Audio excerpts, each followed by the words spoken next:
Hello everyone, दृष्टि के teaching exam YouTube channel में एक बार फिर से आपका स्वागत है। मैं हूं गीतांजलि।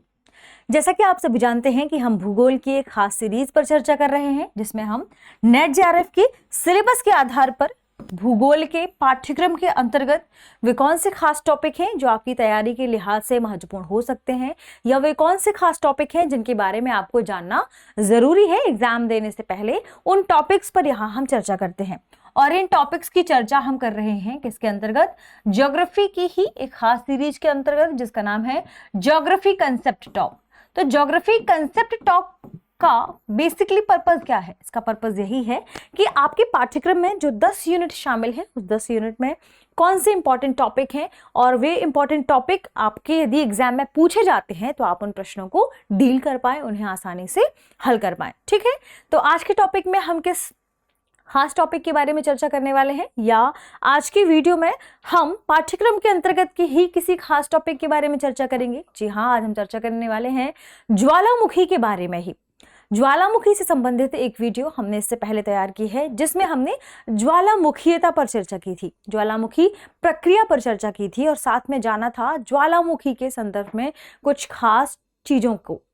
आज के वीडियो में हम क्या चर्चा करने वाले हैं? आज के वीडियो में हम जानेंगे ज्वालामुखी के वर्गीकरण को, कि ज्वालामुखी को कितने आधारों पर वर्गीकृत किया गया है, और इन आधारों में किस किस प्रकार के ज्वालामुखी शामिल होते हैं। ठीक है, यानी आज की वीडियो इंपॉर्टेंट है किस लिहाज से? ज्वालामुखी के वर्गीकरण के लिहाज से। और आप इस वीडियो के अंतर्गत समझ पाएंगे, जान पाएंगे कि दरअसल ज्वालामुखी कितने प्रकारों का हो सकता है, और पूरे विश्व में जो ज्वालामुखी का वितरण है, जिस जिस क्षेत्र में, वहां कैसे कैसे ज्वालामुखी पाए जाते हैं। लेकिन जो बेसिकली आज हम जानेंगे वही यही जानेंगे कि वर्गीकरण के आधार पर, या यदि हम ज्वालामुखी को वर्गीकृत करते हैं तो ये हम कितने प्रकार से कर सकते हैं, और इसके अंतर्गत कितने टाइप के ज्वालामुखी शामिल हो जाते हैं। ठीक है, ध्यान रखिए, जब भी हम ज्वालामुखी उद्गार की बात करते हैं, या जिस पूरे क्षेत्र में ज्वालामुखी उद्गार होता है, तो वहां पर आपने देखा होगा कि जिस समय या जिस गति से ज्वालामुखी उद्गार हो रहा है, जिस प्रक्रिया से ज्वालामुखी उद्गार हो रहा है, और जितनी समय या अवधि तक हो रहा है, तो ध्यान रखिए प्रक्रिया और अवधि, इन दोनों के बीच में क्या पाया जाता है? डिफरेंस पाया जाता है। यानी हमने कई ज्वालामुखी ऐसे भी देखे हैं जो एक बार आपने देखा होगा कि इनका ज्वालामुखी उद्गार हुआ हो और उसके बाद फिर वे शांत हो गए हों। कुछ ऐसे ज्वालामुखी हमने देखे हैं जो लगातार सक्रिय हैं, यानी उनसे अभी भी लावा, गैसें, जलवाष्प आदि पदार्थ बाहर निकल रहे हैं, विखंडित पदार्थ लगातार बाहर आ रहे हैं। कुछ ऐसे ज्वालामुखी हैं जिनसे एक बार विखंडित पदार्थ निकला है और उसके बाद वे शांत हो गए हैं, और कुछ ऐसे भी ज्वालामुखी हैं जो हमेशा के लिए क्या हो गए हैं? शांत अवस्था में पहुंच चुके हैं। ठीक है, अब यदि हम बात करें कि इतने प्रकार के जिन ज्वालामुखी के बारे में हमने चर्चा की, आखिर इन्हें हम कितने भागों में डिवाइड करके देख सकते हैं, और किन आधारों पर हम इन्हें डिवाइड करके देख सकते हैं? तो ध्यान रखें, जब भी हम ज्वालामुखी के बारे में चर्चा करेंगे तो ज्वालामुखी के उद्गार को लेकर ही इसे वर्गीकृत किया गया है।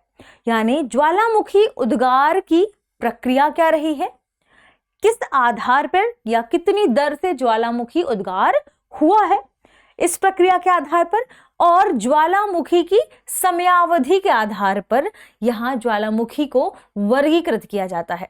तो ध्यान रखें, हम क्या पढ़ने वाले हैं आज की वीडियो में? हम पढ़ने वाले हैं ज्वालामुखी के संदर्भ में, कि आखिर ज्वालामुखी को कितने आधारों पर वर्गीकृत किया जा सकता है। सबसे महत्वपूर्ण बात जो हमने अभी ज्वालामुखी के बारे में डिस्कस भी की, वही यही कि जब भी हम ज्वालामुखी की बात करते हैं, किसी रीजन में उद्गार की बात करते हैं, तो ज्वालामुखी की प्रक्रिया और जिसकी अवधि है, इन दोनों चीजों में अंतर पाया जाता है ना? ज्वालामुखी की प्रक्रिया और अवधि में अंतर पाया जाता है। तो इसी चीज को ध्यान में रखते हुए, एक तो प्रक्रिया को ध्यान में रखते हुए, इसकी अवधि यानी समय को ध्यान में रखते हुए ज्वालामुखी को 2 तरीकों से वर्गीकृत किया गया है। अब ये 2 तरीके कौन कौन से हैं? तो देखिए, जैसे हमने ज्वालामुखी के बारे में चर्चा की कि कुछ शांत रूप से उद्गार होते हैं, उद्गार उनसे जो लावा निकलता है, विखंडित पदार्थ निकलता है, वह शांत तरीके से निकलता है। लेकिन उसमें ध्यान रखें, विखंडित पदार्थ ऊपर की ओर उछाल नहीं मारता। कुछ ऐसे भी ज्वालामुखी हैं जहां पर यह विस्फोट बहुत तीव्र गति से होता है और चट्टान बहुत ऊंचाई तक जाते हैं, और कुछ ऐसे भी ज्वालामुखी होते हैं जहां पर एक बार विस्फोट हुआ और बाद में जाकर वे शांत हो सकते हैं। लेकिन कुछ ऐसे भी ज्वालामुखी होते हैं जिनके बारे में यह नहीं कहा जा सकता, जैसे एक बार वो उद्गार हो गया, उनमें वे उद्भेदित हो गए, लेकिन कुछ समय के लिए बीच में वे शांत हो गए और बाद में उनमें उद्गार हो सकता है। तो अलग अलग प्रकार के ज्वालामुखी यहाँ पर देखने को मिलते हैं। इसी आधार पर उद्गार की प्रक्रिया और इसकी क्रियाशीलता को ध्यान रखते हुए, ध्यान रखिए, उद्गार की प्रक्रिया और इसकी क्रियाशीलता को ध्यान में रखा गया और इसी आधार पर ज्वालामुखी को दो आधारों पर वर्गीकृत किया गया। यानी ज्वालामुखी का वर्गीकरण हम किन आधारों पर देखेंगे? दो आधारों पर देखेंगे। पहला, ज्वालामुखी उद्गार के आधार पर। पहले हम ज्वालामुखी को देखेंगे कितनी कि ज्वालामुखी का उद्गार कैसा है, ज्वालामुखी के उद्गार के आधार पर या ज्वालामुखी उद्गार के आधार पर।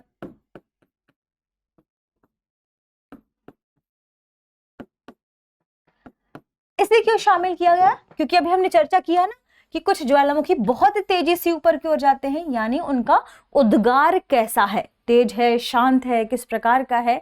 तो इसी आधार पर वे किस तरीके से उद्गमित होते हैं, किस तरीके से वे बाहर की ओर उद्भेदित होते हैं, इसी आधार पर ज्वालामुखी को दो हिस्सों में डिवाइड किया गया है। अब जो ज्वालामुखी का उद्गार है उसमें वे दो हिस्से कौन से हैं? पहला है कि केंद्रीय उद्गार वाले ज्वालामुखी। इसका पहला हिस्सा है केंद्रीय उद्गार वाले ज्वालामुखी,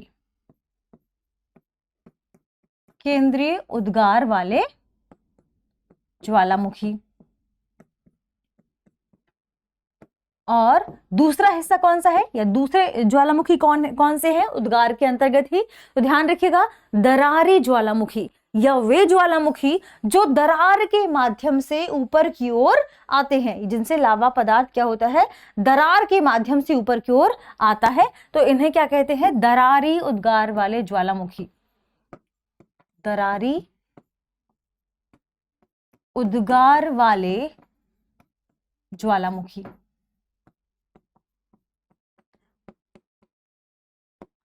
अब बात की जाए कि ये जो हमारा पहला प्रकार है ज्वालामुखी के उद्गार के आधार पर, इसमें हमने देखा केंद्रीय आधार पर, या कह सकते हैं कि केंद्रीय उद्गार के आधार पर ज्वालामुखी कौन से हैं और दरारी उद्गार के आधार पर ज्वालामुखी कौन से हैं।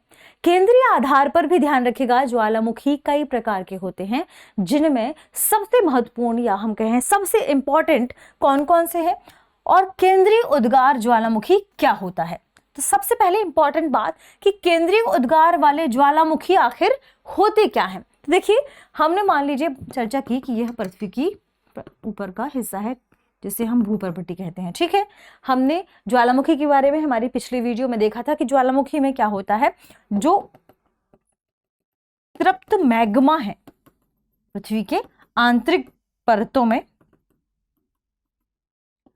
तो मेंटल से जो ये तृप्त मैग्मा गर्म अवस्था में इसके साथ विखंडित पदार्थ होते हैं, ये जब ऊपर की ओर निकलता है तो क्या होता है, बहुत छोटे हिस्से से ना निकलकर, यानी दरार के रूप में उद्गमित ना होकर, जब बहुत अधिक जो यह मैग्मा है और इसमें क्या होती हैं, गैसें भी मिली होती हैं, तो ये गैसें जब मैग्मा में क्या डालती हैं, प्रेशर डालती हैं, यानी आंतरिक हिस्से से जब मैग्मा के साथ गैसें मिलती हैं तो गैसें मैग्मा में प्रेशर डालती हैं बहुत तेजी से आगे निकलने के लिए।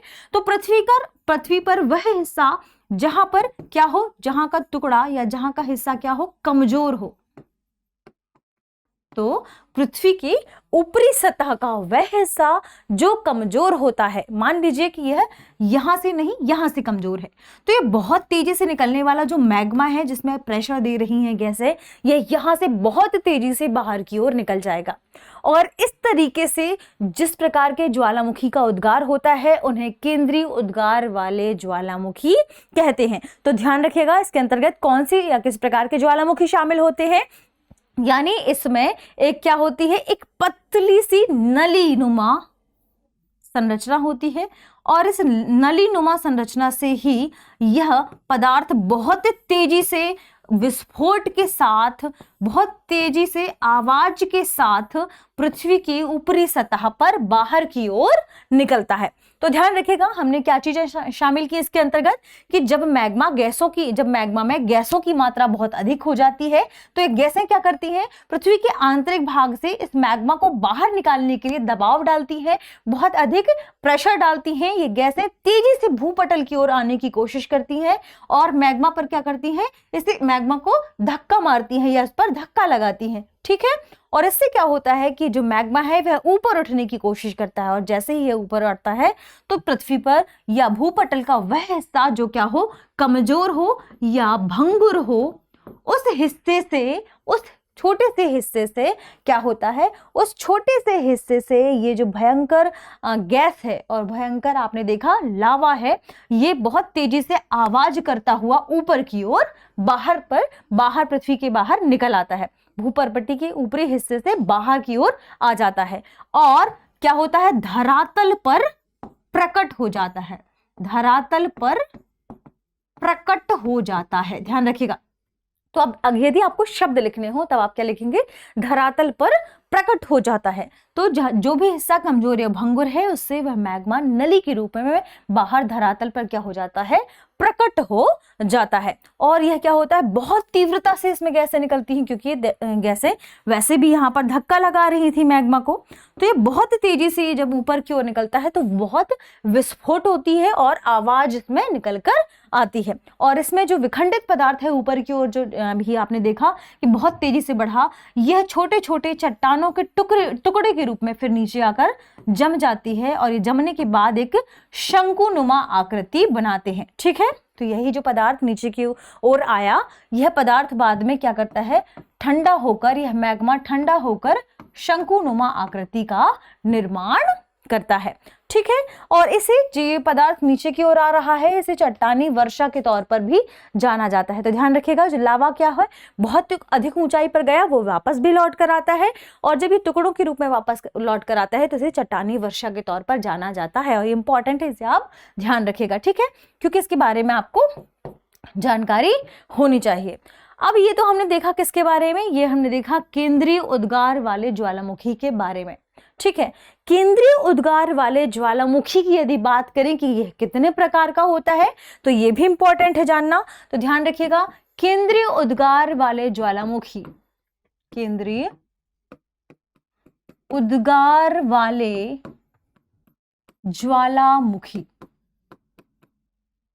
अब केंद्रीय उद्गार वाले ज्वालामुखी जिनके बारे में अभी हमने चर्चा की, क्योंकि बहुत तेजी से विस्फोट के साथ ये बाहर निकल कर आते हैं, पर ध्यान रखिएगा हमेशा और हर प्रकार का केंद्रीय उद्गार वाला ज्वालामुखी इतने विस्फोट के साथ ऊपर निकलकर नहीं आता है।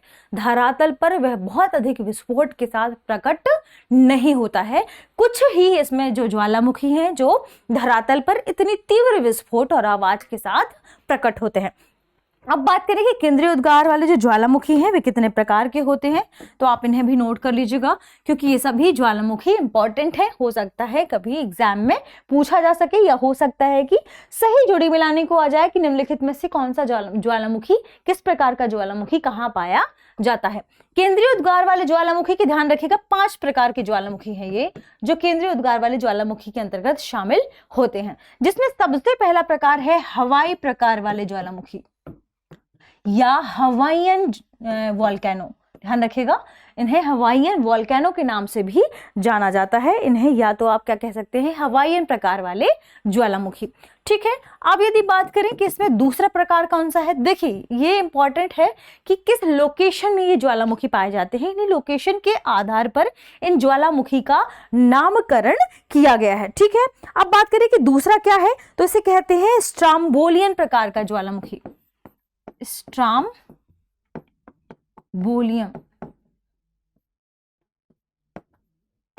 प्रकार के ज्वालामुखी।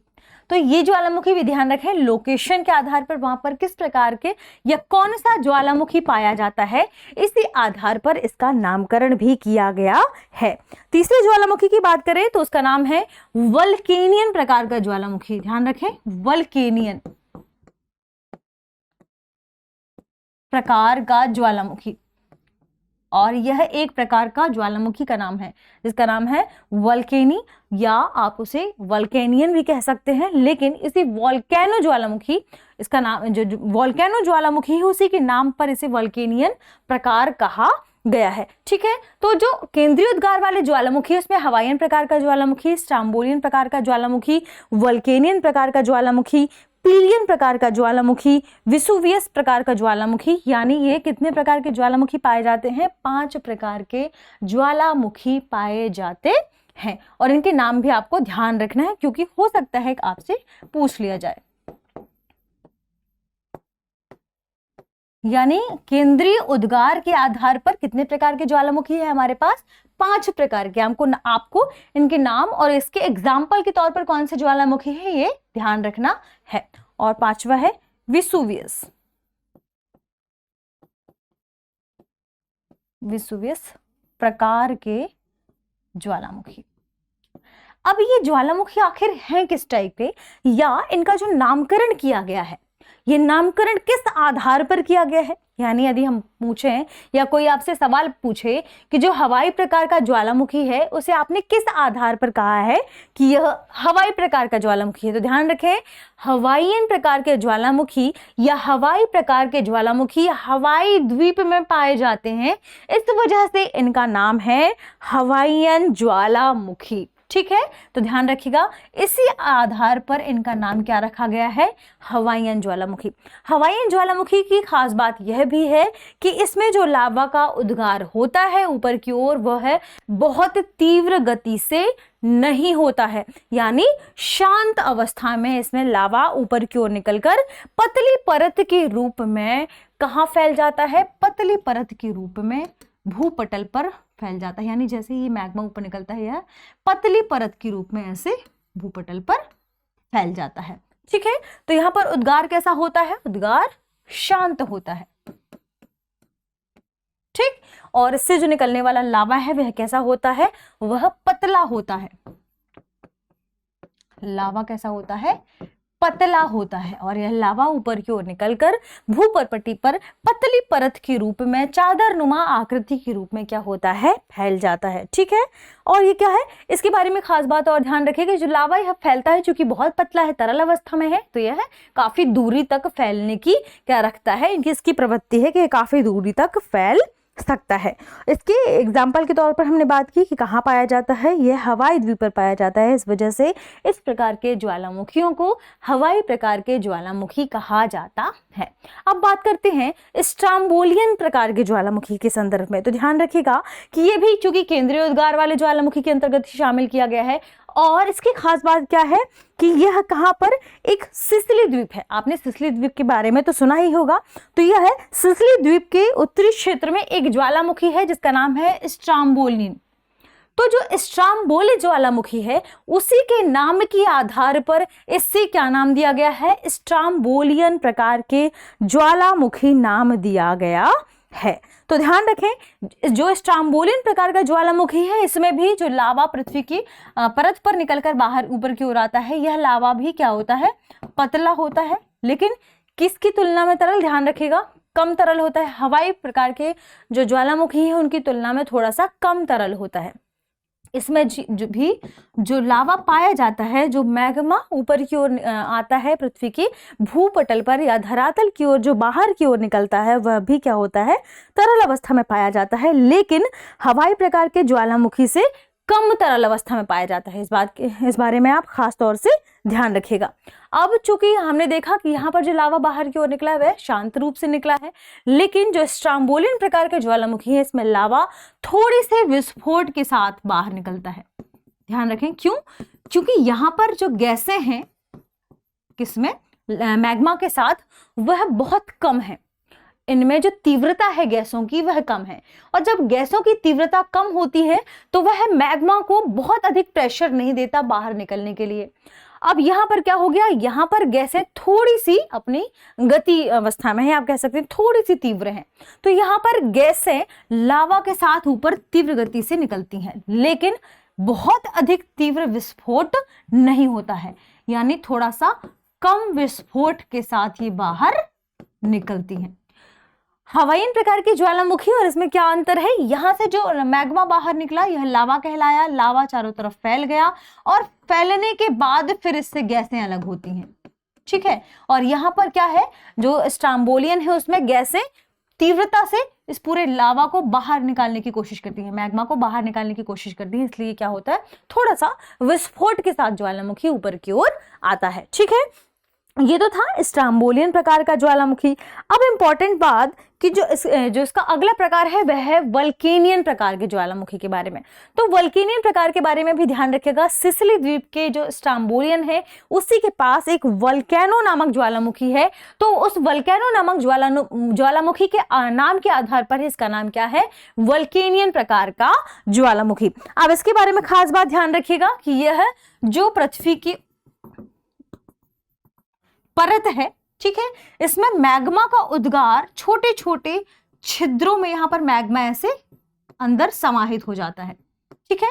तो ध्यान रखिएगा, इसमें मैग्मा क्या करता है, मैग्मा छोटे छोटे छिद्रों में समाहित हो जाता है, छोटे छोटे छिद्रों के माध्यम से ऊपर निकलने की कोशिश करता है, ठीक है। तो इसमें क्या खास बात हो गई इसकी, अब इन दोनों से क्या अंतर है कि मान लीजिए यह धरातल है, धरातल में यहाँ छिद्र है, यह मैग्मा क्या होगा, इन छिद्रों में आकर ऐसे जमा हो जाएगा। जब यह मैग्मा इन छिद्रों में आकर जमा हो जाएगा तो जो उसके भीतर गैसें हैं वे तीव्र गति से बाहर निकलने की कोशिश करेंगी। गैसें जब तीव्र गति से बाहर निकलने की कोशिश करेंगी तो यहाँ पर विस्फोट थोड़ा सा और अधिक होगा, यानी विस्फोट में ठोस पदार्थ भी होगा और विखंडित पदार्थ भी पाया जाएगा। तो इस प्रकार के ज्वालामुखी को क्या कहते हैं, वल्केनियन प्रकार का ज्वालामुखी कहते हैं। अब यहाँ पर विस्फोट का प्रमुख कारण क्या है, यानी जो विस्फोट हो रहा है इसके पीछे का रीजन क्या है। इसके पीछे का रीजन यह है कि यह जो मैग्मा निकला, जो दरारों में भर गया, यह क्या हो गया, ठंडा हो गया थोड़ा सा, और फिर क्या हो गया, ठोस। तो गैसों की जो तीव्रता है वह बढ़ गई। गैसों की तीव्रता बढ़ने से यह पदार्थ तेजी से विस्फोट के साथ, तीव्रता के साथ ऊपर की ओर निकलता है और इससे क्या होगा, ज्वालामुखी का विस्फोट होता है। तो ध्यान रखिएगा, ये क्या होते हैं, ये थोड़े से विनाशकारी होते हैं, या आप कह सकते हैं कि इनसे विनाश होता है। तो जो वल्केनियन प्रकार के ज्वालामुखी हैं उनके बारे में खास तौर पर क्या ध्यान रखना है आपको कि इनका जो विस्फोट होता है वह थोड़ा भयंकर होता है और इससे विनाश भी हो सकता है, ठीक है। तो ध्यान रखिएगा, ये थोड़ा सा उद्गार के साथ चूंकि बाहर निकलता है। जैसे ही आपने देखा कि यहाँ अगर मान लीजिए जो मैग्मा है वो जम गया, जब गैस बहुत तीव्रता से ऊपर की ओर निकलेगी तो यहाँ पर विस्फोट तो होगा, तो विस्फोट थोड़ी और अधिक ऊंचाई तक होगा, और जब इस विस्फोट बहुत अधिक ऊंचाई तक होगा, इसमें राख भी बाहर निकल रहा है, तो यहाँ पर थोड़ा सा क्या होगा, काला काला, या आप कह सकते हैं कि काले मेघ बन जाएंगे। तो ऐसा लगता है जब वल्केनियन प्रकार का ज्वालामुखी उद्गार की ओर हो, या इसका जब उद्गार हो रहा होता है तो ऐसा लगता है जैसे ऊपर गोभी का फूल बना हो, ठीक है, कुछ इस तरीके से, और यह भयंकर विनाश के साथ क्या होता है, यहाँ उद्गार इसका होता है, ठीक है। अगला है पीलियन प्रकार का ज्वालामुखी। देखिए, इसे पीलियन प्रकार का ज्वालामुखी क्यों कहते हैं, इसके बारे में खास बात ध्यान रखें कि इसमें जो लावा है, जो हमारे पास मैग्मा बाहर की ओर निकलता है धरातल से, उसमें सिलिका की मात्रा ज्यादा होती है, ठीक है। पीलियन प्रकार के जो ज्वालामुखी की खास बात क्या है कि इसमें सिलिका की मात्रा बहुत अधिक होती है, और इसमें सिलिका की मात्रा बहुत अधिक होने से ये क्या है, अम्लीय प्रकार के ज्वालामुखी होते हैं। ये जो सिलिका है, मैग्मा है, क्या है, अम्लीय हो जाती है और यह बहुत तेज विस्फोट के साथ ऊपर की ओर निकलता है। ये ज्वालामुखी अत्यंत विनाशकारी होते हैं। तो ध्यान रखें, जो केंद्रीय उद्गार वाले ज्वालामुखी में पीलियन प्रकार है, ये ज्वालामुखी क्या है, अत्यंत विनाशकारी है। फिर बात आती है वेसुवियस प्रकार के ज्वालामुखी की। तो इसके बारे में खास बात क्या ध्यान रखना है कि इसमें जो भी विस्फोट होता है वह बहुत ही भयानक होता है। तो वेसुवियस प्रकार के ज्वालामुखी में विस्फोट क्या होगा, भयानक होगा, और इससे विनाश भी अधिक होता है। तो वेसुवियस के बारे में खास तौर पे कुछ चीजें, कुछ तथ्य आपको ध्यान में रखने हैं। वही क्या कि इससे जो भी पदार्थ निकलता है वह बहुत ऊंचाई तक जाता है, इस वजह से यह बहुत विनाशकारी होता है। और इन ज्वालामुखी के बारे में खास बात यह भी ध्यान रखिएगा कि जब बहुत ऊंचाई तक पदार्थ जाएगा तो नीचे की ओर आएगा, और नीचे की ओर जिस आकृति से यह निर्मित होता है, चूंकि जो ज्वालामुखी का छिद्र है क्रेटर जिसे कहते हैं, उसके आसपास पदार्थ है इस तरीके से आकर ठंडा होकर जमा हो जाता है। तो इनकी जो आकृति बनती है वह शंकुनुमा आकृति बनती है। तो जो पीलियन प्रकार का ज्वालामुखी है उसमें खास तौर पर शंकुनुमा आकृति पाई भी जाती है। तो ये तो हमने देखा क्या केंद्रीय उद्गार वाले ज्वालामुखी के संदर्भ में। अब बात करते हैं दरारी उद्गार वाले ज्वालामुखी के बारे में। देखिए, दरारी उद्गार केंद्रीय उद्गार का थोड़ा सा आप समझ सकते हैं कि कैसे। जैसे केंद्रीय उद्गार में बहुत तेजी से विस्फोट हुआ, बहुत अधिक मात्रा में पदार्थ बाहर की ओर निकला, इसमें बहुत सारे राख, जल, वाष्प, आप देख सकते हैं विखंडित पदार्थ भी पाए जाते हैं। यहाँ पर बम भी पाए जाते हैं। कैसे? ज्वालामुखी बम, जिनके बारे में हमने चर्चा की थी। 6 सेंटीमीटर से बड़े कुछ छोटे छोटे बड़े टुकड़े इसमें पाए जाते हैं। राख भी पाई जाती है, ज्वालामुखी धूल भी पाए जाते हैं। तो जब ये बहुत तेजी से विस्फोट करते हैं तो केंद्रीय उद्गार वाले ज्वालामुखी हैं। जब यही विस्फोट कैसा हो? दरारी से हो या दरार वाले हिस्से से हो, यानी जहां पर मैग्मा में, यह पृथ्वी की मान लीजिए परत है, यहां से मैग्मा में मान लीजिए गैसों की मात्रा क्या हो? कम हो। और जब गैस की मात्रा कम होगी तो यह लावा ऊपर की ओर बहुत तेजी से नहीं उठेगा, और जब यह लावा बहुत तेजी से ऊपर की ओर नहीं उठेगा तो यह विस्फोट क्या होगा? थोड़ा सा या केंद्रीय उद्गार वाले ज्वालामुखी की तुलना में कम होगा। तो इसके बारे में आपको खास तौर पर क्या ध्यान रखना है कि ये शांत रूप से, या यह मैग्मा क्या होता है? तरल होता है। इसमें गैसों की अनुपस्थिति होती है, या अनुपस्थिति माफ करें, इसमें गैस की मात्रा कम होती है, और गैसों की मात्रा कम होने से इसकी जो तीव्रता है वह तीव्रता भी कम होती है, और गैसों की तीव्रता कम होने से, तरल लावा होने से यह शांति से या शांत अवस्था में क्या होता है? ऊपर की ओर निकलता है दरारों के माध्यम से। इसलिए इसे क्या कहते हैं? दरारी उद्गार वाले ज्वालामुखी कहते हैं। तो ध्यान रखें, इसमें जो ऊपर लावा आता है वह कई बार चूंकि उससे परत बनती जाती है तो यह परत होती है मोटी, और थोड़े समय में यह ठंडी हो जाती है। जब यह परत ठंडी होती है तो उसके आसपास क्या? छोटे छोटे मैदान और पठारों का निर्माण होता है। यहाँ पर क्या होगा? आसपास समतल मैदान या पठारों का निर्माण होता है इससे। ठीक है, तो ये था दरारी उद्गार वाले ज्वालामुखी। इसमें प्रकार ध्यान रखिएगा, प्रकार शामिल नहीं है। अब महत्वपूर्ण बात, ये तो हमने बात की किसके बारे में? उद्गार के आधार के आधार पर कितनी ज्वालामुखी हैं। अब बात करते हैं कि आखिर जो समयावधि है जिसके बारे में हमने चर्चा की थी, या आप कह सकते हैं कि उद्गार की अवधि क्या है। तो उद्गार की अवधि के आधार पर ज्वालामुखी, उद्गार की अवधि के आधार पर, अवधि के आधार पर ज्वालामुखी।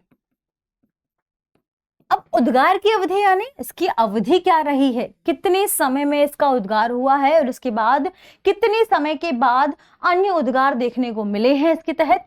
तो उद्गार की अवधि के आधार पर इन्हें 3 प्रकारों में बांटा गया है। 3 प्रकारों में कैसे? एक है सक्रिय ज्वालामुखी, एक है सुषुप्त ज्वालामुखी, और तीसरा है शांत या मृत ज्वालामुखी। तो ध्यान रखें, पहला है सक्रिय ज्वालामुखी। सक्रिय ज्वालामुखी यानी ध्यान रखिएगा वह ज्वालामुखी जो एक्टिव हो, है ना, जिसका भी स्टेट क्या हो? एक्टिव हो। ठीक है।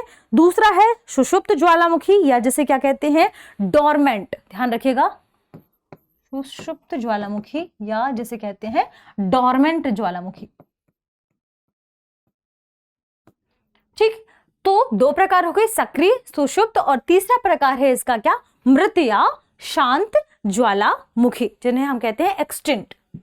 तो मृत या शांत ज्वालामुखी, जिन्हें हम एक्सटिंक्ट ज्वालामुखी के नाम से जानते हैं। अब ये किस प्रकार के ज्वालामुखी है? तो सक्रिय प्रकार के ज्वालामुखी में ध्यान रखिएगा, एक बार यदि ज्वालामुखी विस्फोट इसमें हो गया है तो थोड़ी थोड़ी समय में इसमें लगातार लावा बाहर की ओर निकलता रहता है। तो सक्रिय ज्वालामुखी में खास बात क्या है कि इसमें हमेशा लावा, गैसें, विखंडित पदार्थ, ये सारी चीजें क्या होती हैं? ऊपर की ओर या मैग्मा बाहर की ओर निकलता रहता है, निकलता रहता है। अगर कोई पूछे कि सक्रिय ज्वालामुखी का एग्जाम्पल क्या है, ठीक है, क्योंकि एग्जाम्पल भी जानना जरूरी है। कोई पूछता है कि सक्रिय ज्वालामुखी का एग्जाम्पल क्या है, तो इसका एग्जाम्पल है एटना ज्वालामुखी, जो कहां पर है? इटली में। ध्यान रखिएगा, ठीक है, यानी इटली का एटना ज्वालामुखी इसका एग्जाम्पल है। और जो भी हमने ट्राम्बोली पढ़ा था ना, ट्राम्बोली, ठीक है। तो ट्राम्बोली ज्वालामुखी भी इसका एग्जाम्पल है। क्यों? क्योंकि यह सक्रिय ज्वालामुखी है। अब बात करते हैं सुषुप्त ज्वालामुखी की। आखिर सुषुप्त ज्वालामुखी कौन से होते हैं? सुषुप्त ज्वालामुखी के बारे में ध्यान रखिएगा कि यदि इनमें एक बार उद्गार हो गया है तो उद्गार के बाद लंबे समय तक उद्गार के बाद लंबे समय तक ये शांत हैं, लंबे समय तक ये शांत बने हुए हैं, लेकिन भविष्य में इससे उद्गार होने की संभावना है। यानी यह नहीं कहा जा सकता कि इससे बाद में उद्गार नहीं होगा, यानी इसमें भविष्य में इसके उद्गारित होने की संभावना है, उद्भेदित होने की संभावना है। तो इस प्रकार के ज्वालामुखी को क्या कहते हैं? सुषुप्त प्रकार के ज्वालामुखी। अब यदि पूछा जाए कि सुषुप्त प्रकार के ज्वालामुखी का एग्जाम्पल क्या है, तो ध्यान रखिएगा जो हमने अभी वेसुवियस प्रकार के ज्वालामुखी पढ़ा था ना, उसमें जो वेसुवियस ज्वालामुखी है वह इसका एग्जाम्पल है। वह कहां पर है? वह है इटली में। ध्यान रखिएगा, इसका एग्जाम्पल है वेसुवियस ज्वालामुखी। कहां पर है? इटली में। यह इसका एग्जाम्पल है। सुषुप्त ध्यान रखिए थोड़ी देर के लिए। मान लीजिए कोई व्यक्ति जैसे सो जाता है, मरा नहीं है, सो रहा है, तो वह कभी भी उठ सकता है। तो आप इसके एग्जाम्पल के तौर पर ध्यान रखिएगा कि एक बार उद्गार हो गया है लेकिन वह भी शांत अवस्था में है लंबे समय से। ऐसा नहीं कहा जा सकता कि भविष्य में उससे उद्गार नहीं होगा। लेकिन जो मृत या शांत ज्वालामुखी है, या आप कह सकते हैं एक्सटिंक्ट ज्वालामुखी है, ये वे ज्वालामुखी हैं जिनमें मान लीजिए जिनमें एक बार उद्गार हुआ तो है लेकिन इनके भविष्य में उद्गार होने की संभावना नहीं है। यानी अब भविष्य में इनमें उद्गार नहीं होगा। ठीक है, तो ध्यान रखिएगा कि ये उस प्रकार के ज्वालामुखी हैं या ये वे उस प्रकार के ज्वालामुखी के अंतर्गत शामिल किए जाते हैं जो पूर्णतः शांत हो गए हैं, जो पूर्णतः शांत हो गए हैं। ठीक है, तो ध्यान रखिएगा मृत या एक्सटिंक्ट ज्वालामुखी में वे ज्वालामुखी शामिल है जो पूर्णतः शांत हो गए है। अब यदि पूछा जाए कि मृत या शांत ज्वालामुखी का एग्जाम्पल क्या है, तो ध्यान रखिएगा आपने माउंट पोपा का नाम जरूर सुना होगा। तो माउंट पोपा इसका अच्छा एग्जाम्पल माना जाता है। ध्यान रखें, माउंट पोपा शांत ज्वालामुखी का क्या है? बेस्ट एग्जाम्पल माना जाता है। इस तरीके से हमने क्या देखा? उद्गार की अवधि के आधार पर ज्वालामुखी कितने प्रकार के होते हैं। हो सकता है आपसे ये भी पूछा जाए कि माउंट पोपा कहां पर है, तो उसकी लोकेशन ध्यान रखिएगा, म्यांमार। ठीक है, इस तरीके से आपने क्या जाना कि जो ज्वालामुखी है उनसे जो बाहर निकलता है लावा, मैग्मा, इस पदार्थ से निकलने के क्रम में इसकी प्रक्रिया क्या है, किस प्रोसेस, किस माध्यम से यह निकलता है, यानी केंद्रीय प्रकार के ज्वालामुखी के अंतर्गत किस तरीके से विस्फोट होता है, दरारी प्रकार के ज्वालामुखी के अंतर्गत किस प्रकार से विस्फोट होता है, और जो इनकी अवधि है इसके आधार पर कितने प्रकार के ज्वालामुखी हैं। जैसे हमने देखा सक्रिय, सुषुप्त और मृत या शांत ज्वालामुखी किस प्रकार के हैं, कौन कौन से ज्वालामुखी हैं, कहाँ पाए जाते हैं, इनके बारे में हमने डिटेल से जानकारी यहाँ डिस्कस की है। ठीक है, आप चाहें तो आप इन्हें सर्च कर सकते हैं और मैप में यदि आप इन्हें ठीक से देख लेंगे तो आपको इनकी लोकेशन याद हो जाएगी। यदि लोकेशन याद हो जाएगी तो आपको आसान रहेगा चीजों को ठीक से इमेज के रूप में याद रखना। ठीक है, तो आज के वीडियो में इतना ही। मिलते हैं अगली वीडियो में। यदि आप इस वीडियो में ज्वालामुखी के बारे में पूछना चाहें कि आखिर ज्वालामुखी क्या होते हैं, तो आप इसकी पिछली वीडियो देख सकते हैं, क्योंकि उसमें हमने कवर किया है कि आखिर ज्वालामुखी क्या होते हैं और ज्वालामुखी में भी कौन कौन सी चीजें शामिल की जा सकती हैं। ठीक है, तो आप उसे जाकर देख सकते हैं, क्योंकि जो ज्वालामुखी का उद्गार है, जो लावा बाहर की ओर निकलता है, कौन कौन सी चीजें ज्वालामुखी के उद्गार से बाहर निकलती हैं, उनमें कौन कौन से तत्व पाए जाते हैं, उनके बारे में भी हमने उस वीडियो में चर्चा की है। और हमने इस बारे में भी देखा है कि जो उद्गार है वह कितने प्रकार का होता है। ठीक है, तो आज की वीडियो में हमने सारी चीजें लगभग कवर कर ली हैं। मिलते हैं अगले वीडियो में, तब तक के लिए शुक्रिया।